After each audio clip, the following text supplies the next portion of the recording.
What up everybody, it's Ryan here, and in this video we're going to be talking about the PlayStation 4, or the next PlayStation, or Orbis, or whatever the hell this thing's going to be called. A couple of you guys have been asking me what I think about the PS4, what I think it's going to be, blah blah blah, this, that. This video will cover all those topics about the operating system, the power, connectivity, backwards compatibility, all those things that you might want to know. And we're going to cover it. Keep in mind to anybody watching this that these are purely my opinion. This is by no means fact. It's just based on my experience with Sony, how I've been covering them for the past few years, and just my general knowledge of the company and what I think they're going to do. But otherwise, everything I say is just opinion. But without further ado, let's start talking about the next PlayStation.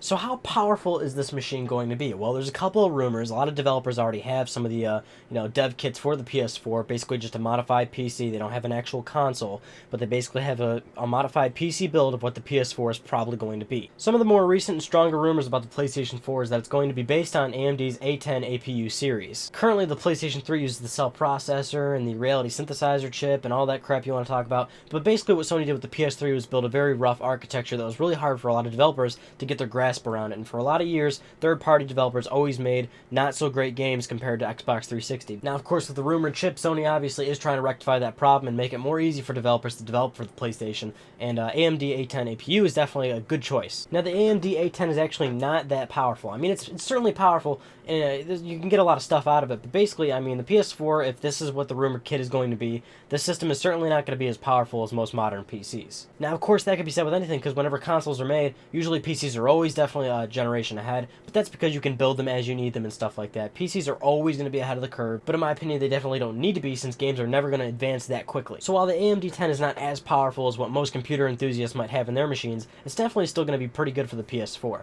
But I mean, one of the bigger grand scheme of these goals is that Sony wants to keep the price lowered. They definitely learned their lesson from the PlayStation 3, and going with the AMD 10, they could definitely try and squeeze some of that cost down. In terms of RAM, the rumor is between 8GB and 16GB of RAM. To put that into perspective, the PS3 has 256 MB of RAM. So, I mean, that would actually be a pretty nice sizable jump, and it would definitely give the PS4 a lot more room to do a lot of background operations and stuff like that without really chugging along like the PlayStation 3 does sometimes when you're loading trophies or loading your videos on the hard drive. Sometimes the XMB can be really sluggish, and with 8 to 16 gigs RAM, AMD A10, put all that together, you've got a system that can really do a lot of background processing. Keeping in mind the PS4 is a game console. It's not a PC where it's running all these applications all in the background. It's just doing games and then some other instances like maybe running the PlayStation Store or a song or two, but it's certainly not like a PC where it's doing all these background processes. So even though the chip inside and all that internal junk is not as powerful as what you'd find from most computer enthusiasts, this thing is certainly going to be able to handle a lot of functions. Now Sony's rumored goal is that they want to have 1080p gaming in 3D at 60 frames per second, and it pretty much, they could probably nail that easily, no problem with what's going to be inside this thing. For some of the non-computer enthusiasts, you're probably wondering, well, how's this thing going to look compared to the PS3? A lot of people are really expecting a huge graphics jump. Unfortunately, guys, it's just not going to be like that. You are not going to see another jump like from the PlayStation 1 to the PlayStation 2, or from the PlayStation 2 to the PlayStation 3.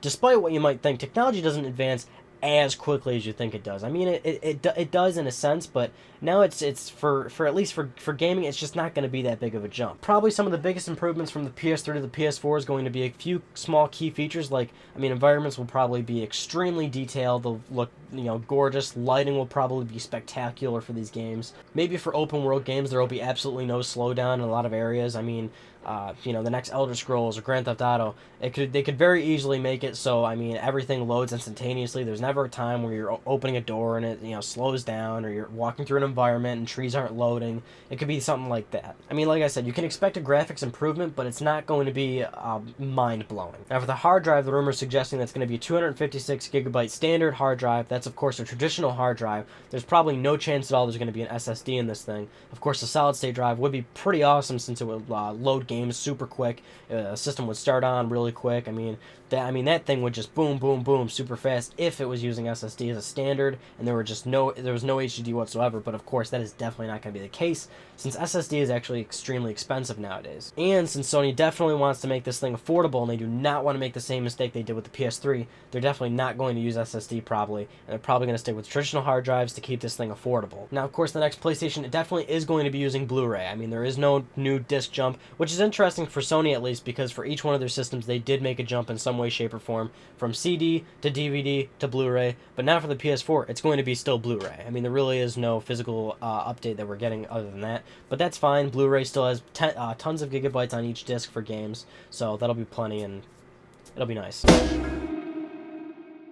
Now, of course, Sony introduced the XMB, the cross-media bar, on the PSP in 2005, but of course, Sony's actually been using the XMB for a while on television. My television actually has an XMB, and now it moved to PS3, and now actually Vita is the first system to ditch the XMB for Sony on their consoles, handhelds, and stuff like that. Now, of course, this makes sense with the PS Vita since it's got a touchscreen layout, and touch controls really wouldn't work too well with the XMB, so it kind of made sense that they ditched the XMB for the PS Vita to opt for a more smartphone-like, sort of user interface. Now, of course, that begs the question, is the PS4 going to use the XMB? And the answer is probably not. Now, I am a big fan of the XMB, and personally, I don't want to see it go. I think if the PS4 was using the XMB, like a much more improved version of it, it would be totally awesome, but chances are they're definitely going to ditch the XMB and definitely go for a new user interface for this system. In terms of what it could be, I have absolutely no clue. The only thing I could possibly say is that the new PlayStation Store could be possibly a precursor to what the new user interface would look like, but that's just a big shot in the dark. I mean, if you look at the new PlayStation Store for PS3s, it kind of ditched everything that was traditionally in the PS3, operating system.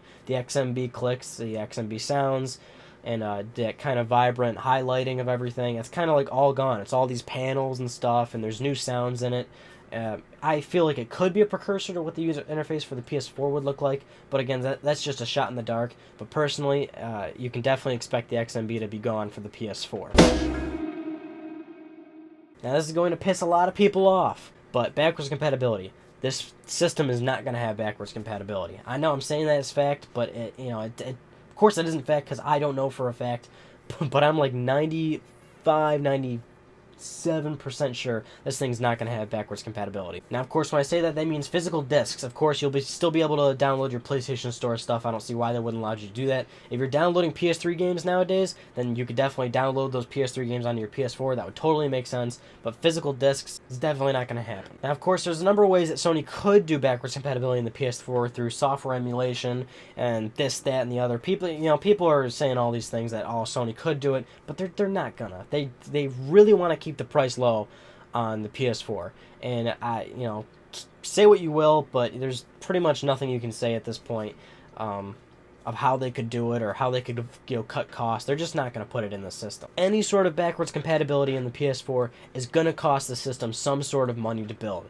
and they're going to try and cut all costs possible to keep this thing affordable. That was their number one mistake with the PS3, and it ultimately made the PS3 stay in last place for the entire generation that it lived. So they definitely want to make PS4 affordable, and they're not going to include that. They've been trying to get all their users used to this with the PS Vita and how that's not backwards compatible, and how some of the newer PS3s, they are not backwards compatible, and they're cutting you off now, and they're letting you know with all the digital downloads and how there's day one downloads for a lot of PS3 games. They're just cutting you off right now. It's just not going to happen. I would love to be proven wrong. It would be really cool if backwards compatibility was on the PS4, but file this one under no.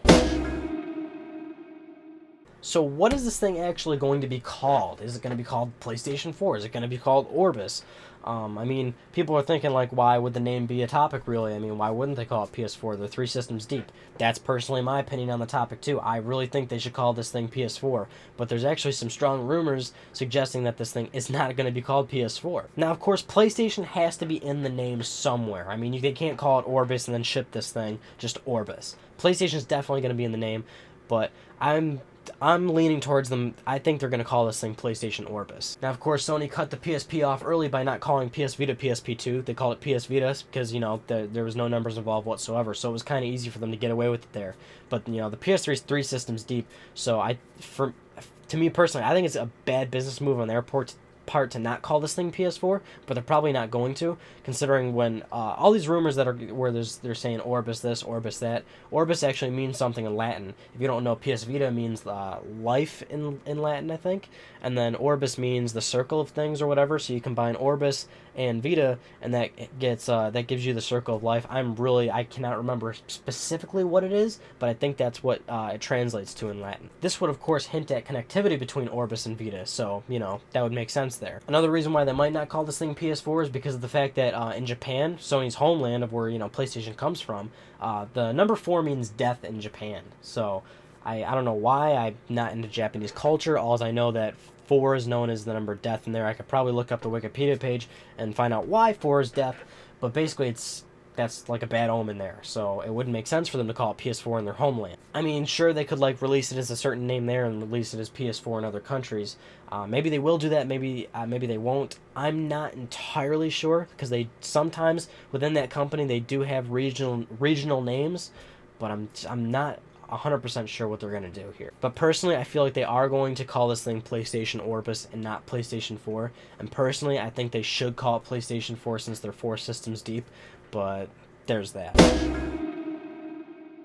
So when is this thing actually coming out? Well, the rumors are suggesting that E3 2013 is definitely going to be a big media event, so there's very strong rumors that it is going to be announced there. There's some reporting that the PS4 is actually going to be announced before E3, and then it would get shown at E3 in higher detail.